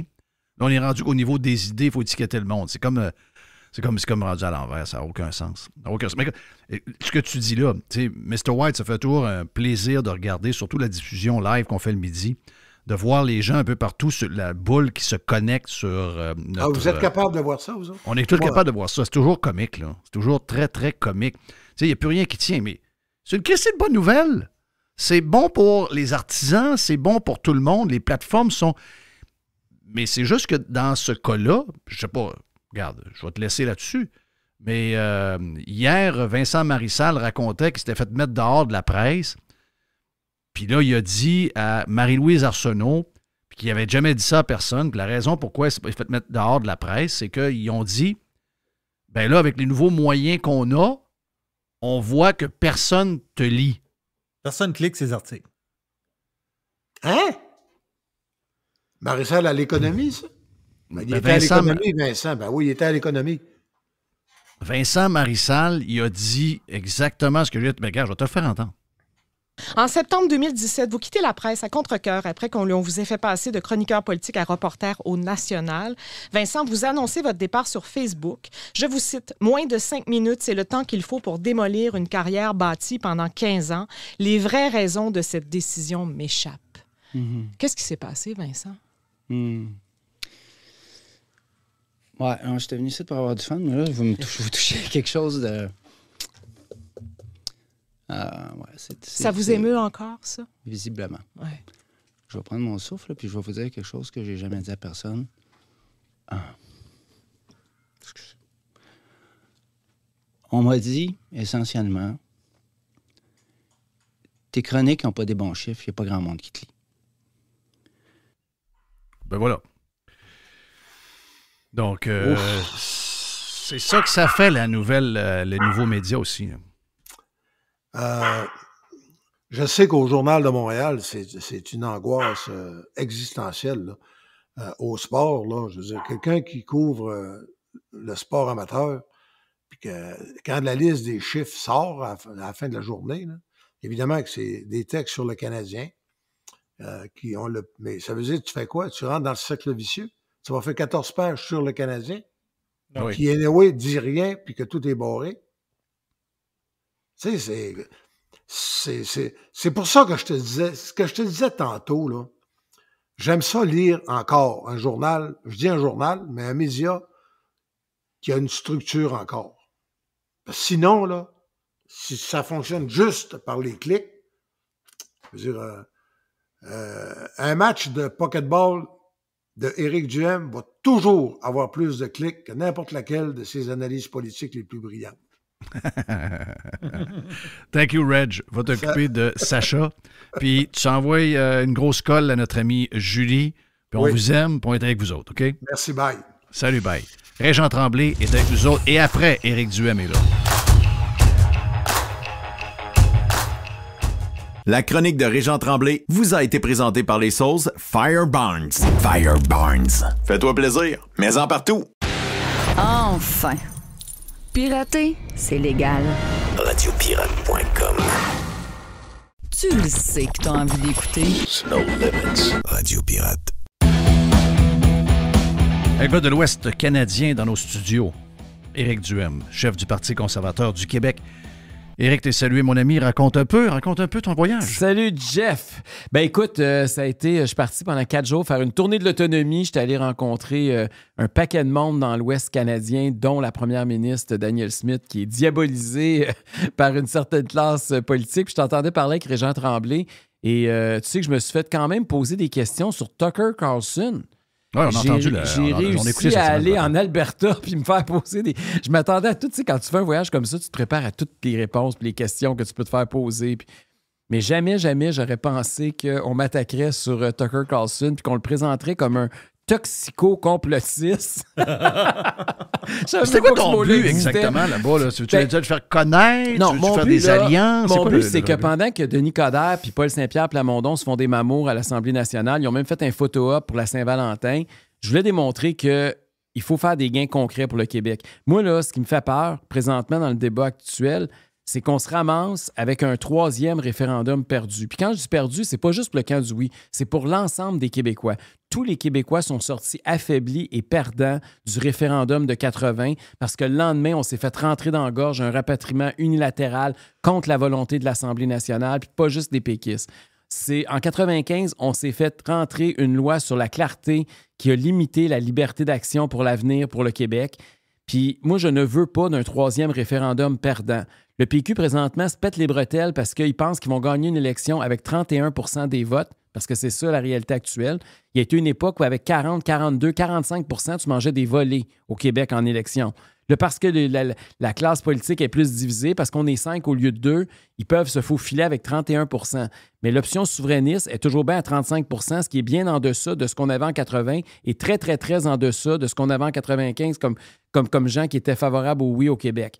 Donc, de dire on va s'en aller, on va faire un autre référendum, je trouve que c'est nuire aux intérêts du Québec. Puis je veux qu'en attendant qu'on fasse des gains concrets. On a une question qui est brûlante présentement, c'est la question, quant à moi, de l'immigration. Il y a des gens dans le Canada qui sont des autonomistes. Danielle Smith, la première ministre de l'Alberta, est devenue la championne de l'autonomie au Canada.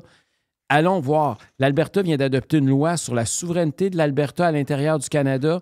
Elle vient d'aller devant les tribunaux. Elle a gagné 2 causes contre le gouvernement fédéral. La Saskatchewan voisine vient d'adopter le Saskatchewan First, une espèce de projet de loi sur l'autonomie un peu similaire à celui de l'Alberta. Puis ils viennent d'arrêter de percevoir les taxes sur le carbone, la taxe fédérale sur leur territoire. Ils font des actions concrètes pour faire avancer l'autonomie de leur province. Donc, ce que vous voulez faire, là, c'est un genre d'États-Unis. Là. Les États sont comme d'un paquet de pays, puis il y a un genre de patente au central à qui on envoie de l'argent puis qui est distribué après pour être sûr que les besoins sont faits. On mais appelle pas ça plus que ça. L'armée, sécurité, la banque, paquet d'affaires. Les affaires étrangères. Mais on appelle ça respecter la Constitution canadienne, en fait. Parce que c'était les pères de la Confédération, d'ailleurs, on n'appelait même pas ça une fédération, on appelait ça une confédération. Là. Allez voir la définition, là, c'est une association d'États souverains. C'était ça à la base, le Canada. Là. Puis on a une confédération canadienne qui, dans sa constitution même, définit les pouvoirs des provinces et du gouvernement central. Et il y a un paquet d'interventions fédérales à l'heure actuelle qui violent la Constitution puis l'esprit de la Constitution. Et il y a des provinces, puis c'est pas le Québec, c'est ça qui est désolant. François Legault, il se contente de temps en temps d'écrire à Justin Trudeau. Sa lettre n'a pas le temps de se rendre à Ottawa, qui est déjà dans des chiqueteuses. Puis c'est des lettres protocolaires, ça donne strictement rien. Eux, ils ont fait des actions concrètes pour faire avancer leurs droits puis faire respecter la Constitution. Puis moi, c'est dans ce sens-là que je vais aller. Puis je veux...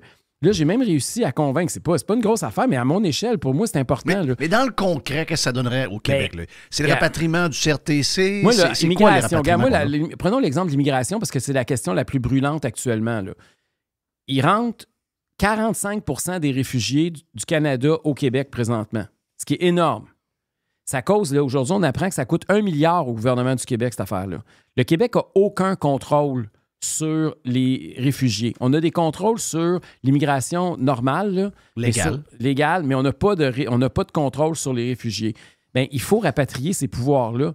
Et si on a des alliances en plus, qu'il y a des gens au Canada anglais qui commencent à dire oui, vous avez raison, puis on embarque avec vous autres, on va mettre une pression. Là, j'ai réussi à convaincre Danielle Smith, puis j'ai rencontré aussi le nouveau chef du Parti conservateur de la Colombie-Britannique, qui est en 2e place, puis qui n'arrête pas de monter en Colombie-Britannique. Et je les ai convaincus de venir à Ottawa au mois d'avril parce qu'il y a une conférence qui s'appelle Canada Strong and Free. Ils vont venir, on va se réunir avec tous les chefs conservateurs des partis provinciaux, puis on va parler d'autonomie. C'est une rencontre privée, évidemment, c'est pas une affaire publique, mais je pense qu'on peut mettre de la pression. Puis par définition, un conservateur, c'est quelqu'un qui est plus décentralisateur. Puis Pierre Poilievre, il est dans cette tradition-là, puis si on regarde les sondages, là, il est à quelques mois d'être premier ministre du Canada, et je pense qu'on peut avoir un impact positif pour mieux faire respecter l'autonomie des provinces. Puis je pense que c'est ça la voie à court terme qui peut apporter des gains concrets pour le Québec. Et c'est comme ça, moi, que je vais exercer mon autonomisme ou mon nationalisme dans le cadre du débat actuel. Je pense qu'un débat, là, je comprends que Paul Saint-Pierre Plamondon puis Denis Coderre, ils rêvent à un référendum puis ils se voient déjà respectivement chef du oui puis du non. Là. Mais la population du Québec, c'est un cauchemar. Elle n'en veut pas de référendum. Puis les jeunes en veulent encore moins que le reste de la société. Donc, on ne peut pas imposer ça puis penser que ça va produire des meilleurs fruits que 80-95. On a déjà 2 échecs dans le quart. On n'a pas besoin d'un 3e. Sauf que je comprends très bien. Puis moi, comme personne, je suis un autonomiste. OK? C'est ma personnalité. Je suis comme ça. Donc, pour moi, naturellement, d'être plus en contrôle de mes affaires locales, moi, j'achète ça à 200%. Si je suis albertain, ce que tu racontes là, moi, je le veux full. Ben oui. Amène-moi-en, j'ai besoin de pouvoir. Je suis écœuré d'être géré par Ottawa. Au Québec, j'ai une crainte. Vous êtes loin du pouvoir. Les 4 partis politiques sont quasiment identiques. C'est des gens qui, pendant 2 ans et demi, m'ont montré que si on leur laisse beaucoup de pouvoir, ils sont très dangereux. Le côté social-démocrate, très intense, quasiment hyper socialiste, hyper contrôlant. Christophe, je suis pas sûr que je veux faire ça au Québec. Je suis pas sûr que Je suis pas mieux d'avoir Poilievre qui m'aide un peu. Je comprends quand c'est Trudeau, c'est un peu dangereux. Hey. Mais quand c'est Poilievre, ça m'aide quasiment d'être un peu plus à côté sur le fédéral que d'avoir PSPP comme PM ou encore Legault ou encore Marie Waski, je ne sais pas trop quoi, au Parti libéral ou GND à Québec solidaire. Moi, que ces gens-là aient plus d'autonomie, ils me font peur. Je comprends ta crainte, mais en même temps, je veux dire, c'est la démocratie. Là. On ne peut pas vivre à l'extérieur d'un cadre démocratique. Et si les Québécois, à un moment donné, il va y avoir un retour du balancier, là, les Québécois vont retomber sur la terre. Puis moi, je pense que ça va arriver plus vite qu'on pense. On regarde l'état des finances publiques au Québec à l'heure actuelle. Là, puis à un moment donné, si on ne se met pas les deux yeux en arrière des trous, il va se passer de quoi, là? Je veux que tu m'en parles de ça. Je veux que tu m'en parles parce que cette semaine, tu m'as un peu surpris. Tu as écrit... François Legault ne devrait pas s'attaquer aux professeurs. Je comprends le fond de ce que tu as dit, mais en même temps, il faut dire la vérité. Là. Les gens étaient pour les profs. Les profs ont bénéficié de cet appui populaire-là. Ils ont mis le gouvernement au mur. Vous allez me dire qu'ils se sont donné une augmentation de 30 Je pointe toute cette patente-là. Mais quand même, on est passé d'un cadre financier avec un offre à 4,6 milliards, ça va finir à 11,6. Je veux dire, pour les dépenses publiques et pour le budget du Québec, puis pour les prochaines années au Québec, excusez-moi, là, ce qu'on vient d'avoir comme entente, bien pas fini, là, on n'a pas réglé les infirmières encore, donc ça peut finir à 12,6, puis 13, puis 13,5. Là. Ce qui se passe sous nos yeux en ce moment, là, je veux dire, c'est pas beau, là. Okay. Je sais pas comment on va se relever de ça, là, ces dépenses-là. Là. Ce que j'ai dit, puis je le répète, là, François Legault est l'unique responsable du fiasco financier dans lequel le Québec est en train de s'enfoncer. Moi, j'ai voté pour ce gars-là en 2018. Ce gars-là, il me disait quoi? Il me disait qu'il allait équilibrer les dépenses. Il me disait qu'il allait réduire la taille de l'État de 5 000 employés. OK? 5 ans et demi plus tard, il y a 55 600 employés de plus au gouvernement du Québec.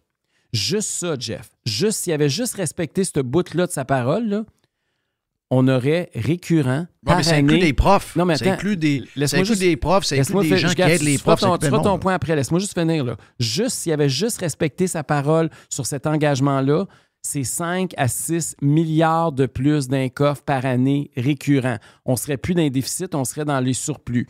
Je vais te prendre un autre exemple. Il nous avait dit qu'il voulait faire du Québec la Norvège de l'Amérique du Nord. Il voulait exploiter notre gaz naturel. On ferait 1 à 2 milliards de plus par année récurrent. OK? On serait l'Alberta, là, présentement. Là. On aurait des surplus. S'il avait juste respecté 2 engagements, je te parle pas de tous les autres qui ont renié, là.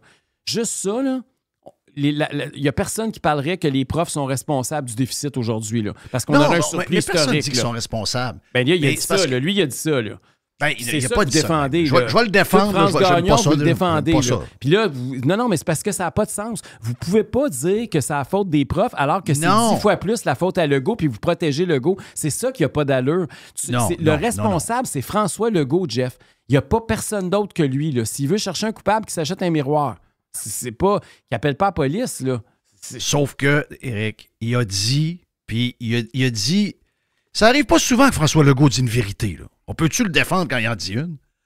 Il a dit, avec l'entente, le déficit va être beaucoup plus élevé. Mais là, on ne peut pas dire ça, là. Mais c'est parce on ne peut plus rien dire, là. C'est parce qu'il n'y aurait pas de déficit s'il avait respecté sa parole. Je veux dire, tu peux pas nier les chiffres. Ce gars-là a dépensé sans compter. Fitzgibbon, une couple de semaines plus tôt, il est en train de donner 4 milliards à Nordvolt. C'est pas des peanuts, là. Il prend un pari avec l'argent des contribuables. Puis les employés de l'État, en passant, Jeff, là, je ne suis pas un syndicaliste, là, mais tu ne peux pas dire à tes employés que tu vas leur donner moins que l'inflation puis penser que tu n'auras pas de problème de pénurie de main-d'œuvre.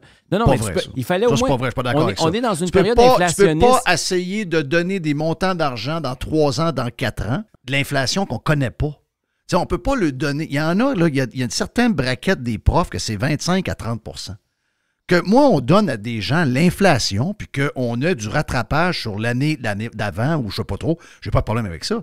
Mais là, on est en train d'estimer qu'on aura j'espère que c'est pas le cas, là, qu'on aura de l'inflation à pu finir jusqu'à la fin de l'entente.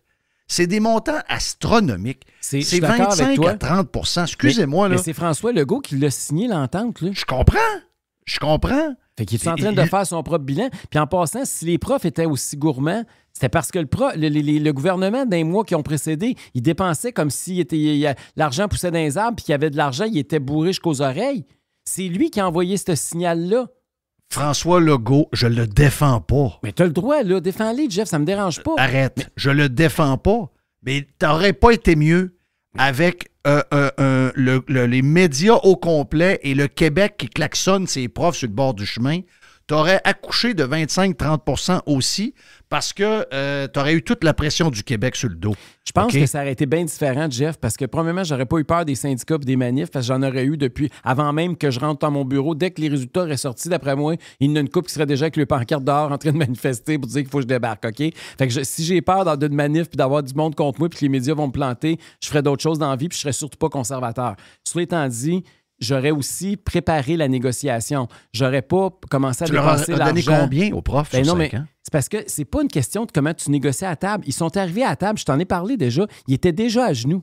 Ils s'étaient déjà discrédités. Ils avaient déjà augmenté de 30 leur propre salaire. Ils avaient déjà donné des millions à une équipe de hockey multimillionnaire américaine. Ils avaient déjà donné de l'argent. Fitzgibbon se promenait avec son chéquier puis il distribuait des milliards à gauche et à droite. Je veux dire, t'envoies les signaux que tu as de l'argent qui sort par les oreilles. J'enlève pas ça, mais moi, je parle de l'assiette de moi, salaire je leur ai donné l'inflation minimum. Ça, ça, c'est sûr, je leur aurais donné l'inflation. J'aurais pas pu donner moins que l'inflation. C'était inacceptable. Leur première offre de 9 sur 5 ans tenait pas de bout. Là. C'est sûr qu'il fallait leur donner l'inflation. Donc, toi, tu connais l'inflation dans 3 ans? Non, je la connais pas dans 3 ans. Mais de toute façon, ça se négocie, ça. Tu peux dire, on va vous donner l'inflation plus ou moins 0,2 okay, s'il y avait à faire ça, tu sais bien que les syndicats, ils n'auraient jamais accepté. Ben, la raison les syndicats nous ont fait croire que c'était pas une négociation de cash. Et finalement, c'était une négociation de cash. Une fois qu'on leur dit, ben là, suite à l'entente, moi, c'est juste là-dessus. Suite à l'entente qui a coûté cher, ben le déficit va être plus gros. Christophe, il en a dit de la merde, sérieux, là. Mais ça, là, c'est vrai. Et que une des présidentes du plus gros syndicat des profs dit « Hey, tu vas nous laisser tranquille avec le déficit. » C'est nos enfants qui vont avoir le déficit. C'est nos enfants qui vont porter la dette en passant, là. Mais ça, à un moment donné, il faut se dire les vraies affaires. Il faut arrêter de faire semblant. Legault et les syndicats sont 100% main dans la main là-dedans. Là. Les deux se fichent complètement du déficit. Là. Legault a enregistré les pires déficits de l'histoire du Québec. C'était bien avant qu'il y ait une entente avec les syndicats. Là. Il nous a prouvé que le déficit, pour lui, c'était pas important. Il a même annoncé déjà qu'il allait reporter de 2 ans le retour à l'équilibre budgétaire puis qu'il allait violer la loi sur l'équilibre budgétaire. Comment ça marche, ça, d'ailleurs? Pourquoi il y a une loi pour pas de déficit et des déficits? Ben, c'est ça qui marche pas. Ils font une loi puis ils la violent. C'est quoi les conséquences de ça? Zéro. Il n'y en a pas de... Toi, essaye de violer la loi, voir qu'est-ce qui va t'arriver. Eux autres, ils violent la loi. Ou j'arrive avec une pénalité financière énorme. Ben, c'est ça. Eux autres, non, on passe à un autre appel. Puis, à matin, je sais pas si tu as lu Paul Journet dans la presse. Là, c'est rare que je le lis, mais à matin, ça va la peine. L'ancien chroniqueur de 10, je le lis jamais. OK. Ben là, Paul Journet, il parle, puis il dit là... Le problème avec François Legault, c'est que même s'il fait ça, il va arriver à l'Assemblée nationale, puis il n'y a pas un parti qui va parler qu'il faut qu'il retourne à l'équilibre budgétaire puis qui va le blâmer, parce que le seul parti qui pense ça, c'est le Parti conservateur, puis il n'est pas à l'Assemblée nationale. Fait qu'ils, les 4 autres, ils trouvent qu'il ne fait pas encore assez de déficit puis qu'il ne dépense pas encore assez. Il vient de se rendre compte de ça. Les journalistes allument. C'est boire. Non. Est-ce que pendant... Tu sais... Pendant que tu étais là-bas, j'ai dit, oui. On a parlé de ton voyage, puis j'ai dit, j'espère qu'Éric va pogner à piqûre. Je te connais, je sais que t'es probablement t'es plus conservateur encore que bien des conservateurs qu'on pense hyper conservateurs. Mais le Parti conservateur du Québec est un parti conservateur soft, parce qu'on est au Québec, parce qu'on a les médias qu'on a. Pour toutes les raisons, puis je comprends que la stratégie au début, elle est bonne. La preuve, c'est qu'on est passé de 1 à 11-12, puis à 500 quelques mille votes, 13. Je comprends que c'est bon. Mais si, mettons, dans l'ère où on est, là, où on voit il y a une patente au niveau économique qui se passe, il y a des défis au niveau des dépenses du gouvernement, il y a énormément de défis. Est-ce que tu as le goût que le Parti conservateur, parce que là, le Parti conservateur, il fait un peu à des kisses. Il fait un peu même les libéraux des années 70, parce que tout s'est tassé vers la gauche, donc tout ce qui était plus à droite est devenu plus au centre. Est-ce que des fois, tu aurais le goût, un peu comme le Parti conservateur du Canada a fait avec Poilievre, ou encore Mme Smith, d'être plus conservateur que jamais, dire all-in, où on pourrait passer de 11-12 % à 21-22 de 5 projections de sièges à 10, 12, 13, 14. Est-ce que vous avez ça? Puis je sais que vous avez des membres, puis c'est voté par les membres, mais avez-vous l'intention des fois, parce que je l'entends de conservateurs plus, entre guillemets, agressifs. Tu me trouves trop modéré, là. C'est ça que tu veux dire? Oui. Je suis trop modéré sur quel angle? Sur l'angle constitutionnel, sur l'angle économique? Mais le parti en général. Toi, je sais que dans le fond de toi, tu es hyper conservateur. Mais le parti, puis la manière que vous le vendez, il est beaucoup plus modéré que, mettons, Mme Smith, puis je sais qu'ils sont dans l'Ouest. Je comprends les faire. Mais on a-tu le goût d'y aller un peu plus puis mettre du gaz un peu? Bien, c'est sûr qu'on veut présenter des propositions plus audacieuses. Puis au Congrès, on en a adopté pas mal. Puis sur le plan économique, là, Adrien Pouliot, c'est lui qui a pondu le programme économique. Je peux te dire que c'est assez conservateur au sens traditionnel du terme.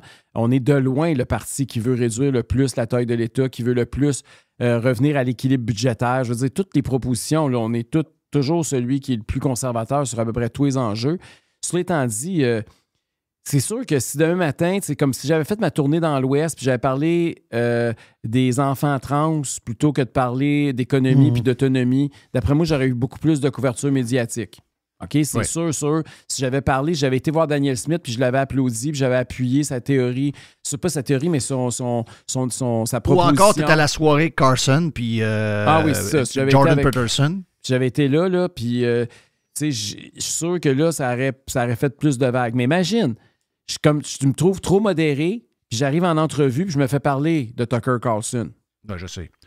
Imagine-toi si j'étais allé pour vrai à l'événement qu'ils ont organisé à Calgary, là, avec même, je pense que Conrad Black était là. Imagine-toi là, comment ça aurait été le feu d'artifice ici. Là. Mais tu comprends ce que je te dis. Je suis pas en train de dire que tu es trop modéré. Dans le contexte du Québec, je sais que votre stratégie, pendant les 3 dernières années, est excellente. Mais je regarde ceux qui ont fait, dans l'époque où on a des défis économiques, il y a un paquet d'affaires qui arrivent. Je pense que là, l'opportunité de dire, on les vend mieux encore, nos valeurs, nos valeurs conservatrices, surtout au niveau de l'économie. Je sais que ça a moins d'impact que justement si tu parles de trans ou de patente de même qui va avoir moins de couverture, ça va faire moins de flamèches. Mais je pense qu'on est rendu là parce que on va avoir des défis, tu l'as dit tantôt, on va avoir des défis énormes au niveau des dépenses publiques. Moi, je suis très inquiet. Je regarde la performance économique en ce moment, Éric, du Québec par rapport à d'autres États alentours, et je nous regarde aller, puis je regarde comment on dépense. Sacrement, c'est une fin en soi, là.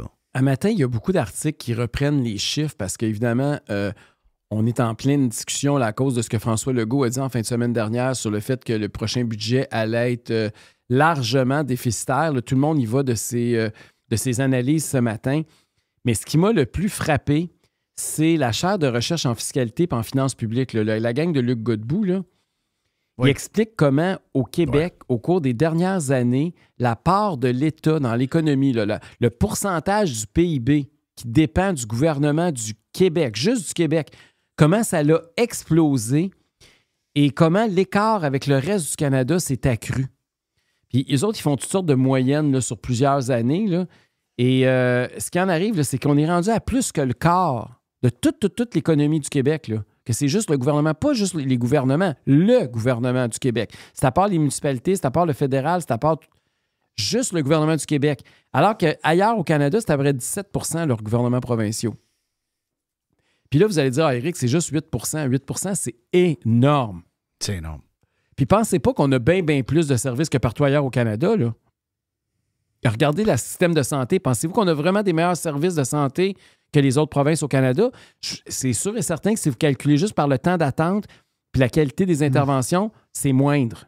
OK? La même chose pour nos routes. Là. J'arrive de l'Alberta, peut te dire que il y avait pas mal moins de trous que quand je me suis promené de chez vous puis chez nous aujourd'hui. Là. Puis je pourrais continuer la liste. Là. La même chose avec l'éducation. Je veux dire, on n'a pas de service à la hauteur du qu'on paye. Ben là, on n'a pas pour notre argent. Mais c'est ça, être conservateur, Éric. Être conservateur, là, c'est de brasser à soupe. Être conservateur, c'est, autrement dit, l'organisation du travail. On le voit dans les écoles. Plus de pouvoir aux profs, plus de pouvoir aux directeurs d'école, puis lâcher les fonctionnaires en haut. sur le terrain dans les hôpitaux, autrement dit, l'organisation du travail, il faut que tu bouscules les syndicats. C'est ça, être conservateur. Le système, présentement, dans les hôpitaux, puis les affaires de break, puis ci, puis ça, puis un qui rentre, un qui est en vacances. Faut que tu break, faut que tu mettes la hache là-dedans. Faut que tu fasses un ménage. C'est ça, être conservateur. Sinon, ça ne changera jamais. Tu mets du cash. Est-ce que à l'école, ça va être mieux dans 5 ans que c'est présentement, même si on vient de débourrer un paquet de cash? On n'a pas plus de services pour plus d'argent. On leur a rien. Ils ne savent pas le table de maths à 11 ans. Ben, Christophe, il n'y a rien qui va changer. Ils ne sauront pas plus dans 5 ans. Donc, on met du cash, mais en réalité, sur le terrain, de la manière que nos employés travaillent, c'est pas très fort. Moi, je peux te le dire. Oui. Il va falloir faire choisir nos batailles, c'est sûr, parce qu'on ne peut pas tirer non plus partout. Là, à un moment donné, c'est pas... Je comprends. Mais il va falloir qu'on prenne un cheval de bataille ou 3 ou 4, là, puis qu'on tape sur ces clous-là.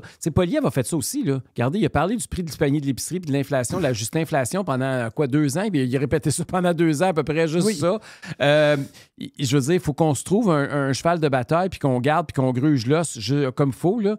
Mais c'est sûr que ça va être dans ces eaux-là. Là. On est des conservateurs à la base. Puis il va y avoir une élection fédérale avant. Moi, je vous le dis souvent, là, mais je vous le dis, ça a une importance. Là. On va le voir, on va être capable de le mesurer. C'est pas clair encore ce qui va se passer au Québec, au fédéral. Là. Avec ce qui s'est passé j'allais dire Arrive-Cam, parce que c'est comme ça qu'ils l'appellent à Ottawa. Là, mais avec Arrive-Cam, là, c'est niaiseux, mais des fois, c'est une grosse dépense. Là. Je suis pas en train de minimiser le fait que ça a explosé puis ça a coûté je sais pas combien, 100 quelques fois plus que c'était supposé. Là.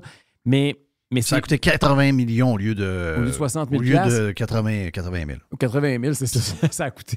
Donc, des fois, c'est des choses comme ça qui marquent l'imaginaire. Ben oui. Puis ça ne prendra pas grand-chose pour que, Justin Trudeau est à la défensive depuis que ce scandale-là est sorti.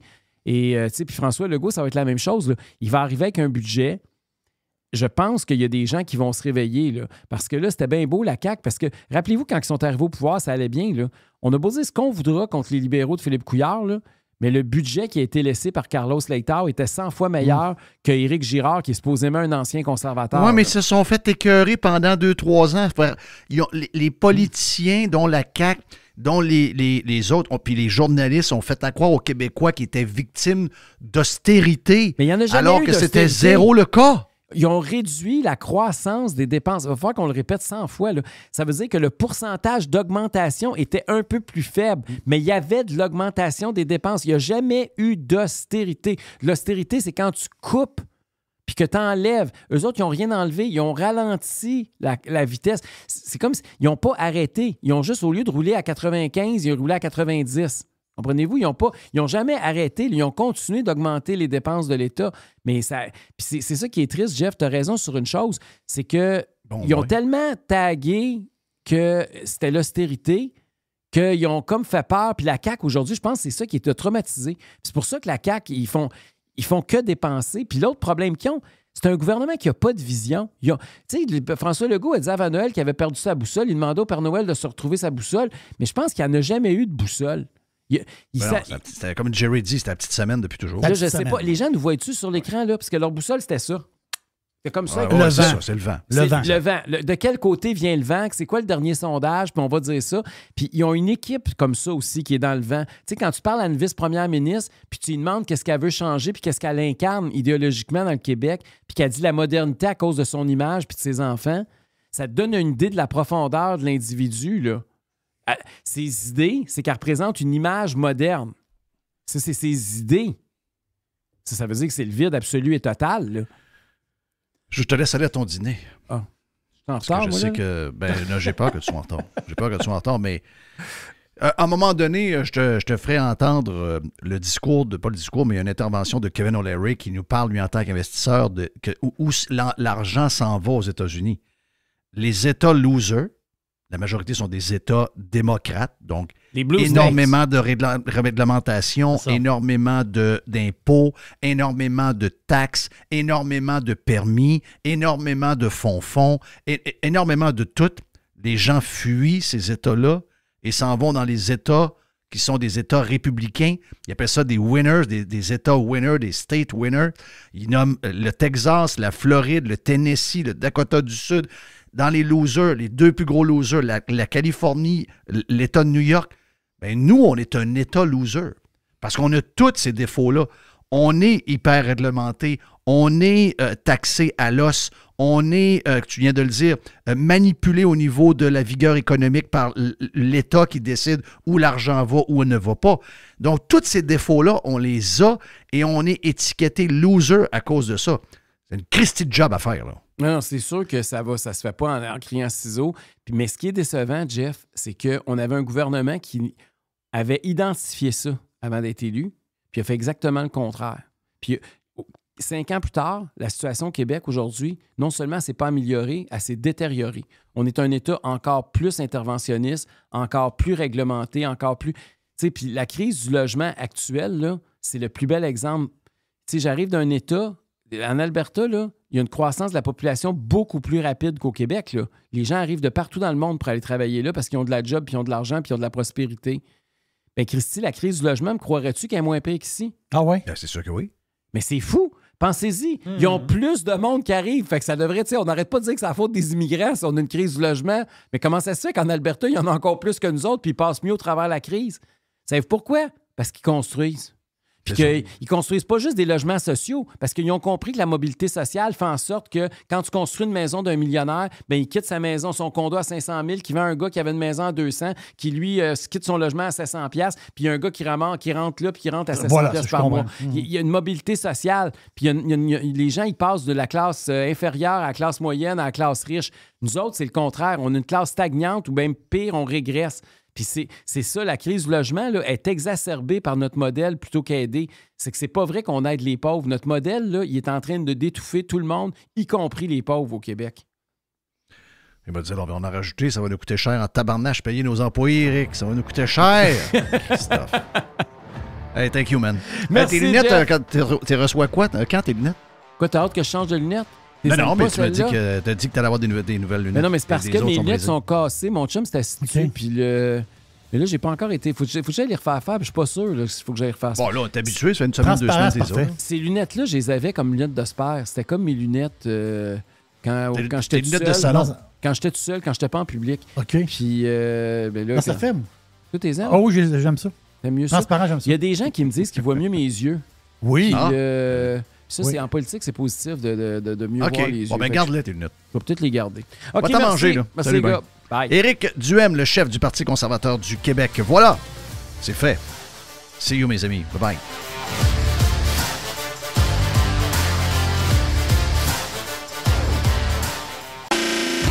Radiopirate.com.